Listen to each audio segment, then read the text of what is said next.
is intercepted. Georgia Tech wins it.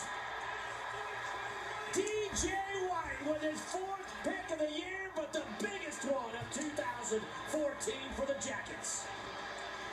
Boy, he baits Hudson Mason into this throw.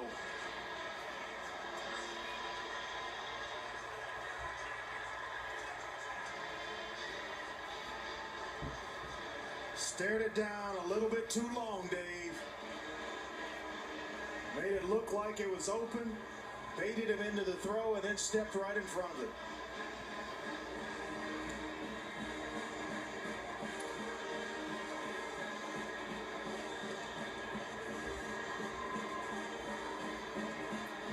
To make everyone think Nick Chubb, he steps in there. Nice job as well by Tremaine McNair to really close down the throwing lane.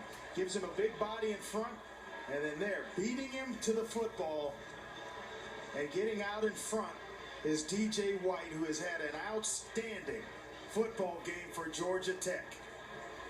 Boy, that is tough when you try to make that throw and you're forcing it, because McNair takes away the throwing lane, and then it made it easy for White, who had beaten Chris Conley inside on the slant route.